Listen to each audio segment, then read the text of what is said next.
జగన్ హయాంలో అంటే ఇప్పుడు నీతి ఆయోగ్ ఇప్పుడు ఇచ్చే నివేదికలు గత ఏడాదికి సంబంధించినయి. అంతకు ముందు ఏడాదికి సంబంధించినయి.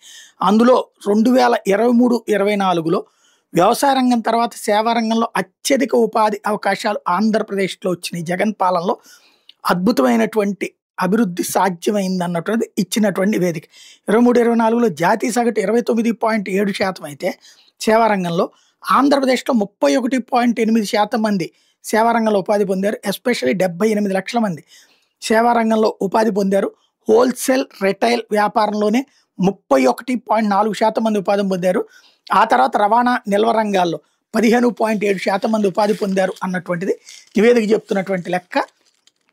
హోల్సేల్, రిటైల్‌కి సంబంధించి ట్రేడ్ 31.4% ఉపాధి వాటా, రవాణా నిల్వలో 15.7%, విద్యలో 8.6%, వసతి ఆహారంలో 8.4%, ప్రజా నిర్వహణ రక్షణ విషయంలో 7.2%, ఇతర సేవల్లో 6.9%, మానవ ఆరోగ్యం 5.8%, సామాజిక సేవా సమాచారంలో 5%, కమ్యూనికేషన్ గృహ కార్యకలాపాల్లో 3.6%, ఆర్థిక బీమా 3.1%, పరిపాలన 1.5%, వృత్తి శాస్త్రీయ 1.3%, కళలు వినోదం 0.8%, రియల్ ఎస్టేట్ 0.7%.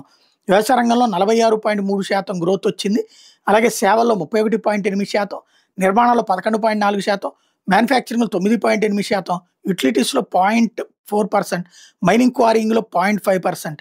అవసరం ప్రజలకు ఉపాధి కల్పించడంలో అప్పట్లో 23, 24 ఆర్థిక సంవత్సరాలు గణనీయమైన మెరుగుదల నమోదు చేసిందని నీతి ఆయోగ్ కితాబిచ్చింది.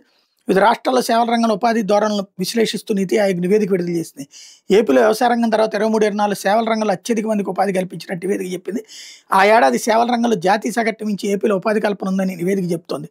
23, 24లో సేవల రంగంలో జాతీయ సగటు ఉపాధి కల్పన 29.7% ఉంటే ఏపీలో 31.8% ఉందని ఆ రంగంలో ఉపాధి పొందినట్టు నివేదిక చెబుతోంది.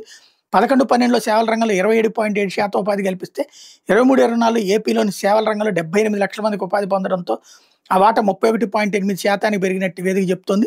23, 20 సేవల రంగంలో ఉపాధి కల్పనలో టాప్లో ఉంటే 23, 24లో 3వ స్థానానికి పడిపోయిందని మహారాష్ట్ర సేవల రంగంలో అప్పట్లో టాప్లో ఉన్నది కాస్త 3వ స్థానానికి పడిపోయిందని, కర్ణాటక 2వ స్థానం నుంచి 4వ స్థానానికి దిగజారితే ఆంధ్రప్రదేశ్ 9వ స్థానం నుంచి ఏకంగా 5వ స్థానానికి ఎగబాకింది అన్నటువంటిది లెక్కలు చెప్పుకొచ్చింది నీతి ఆయోగ్.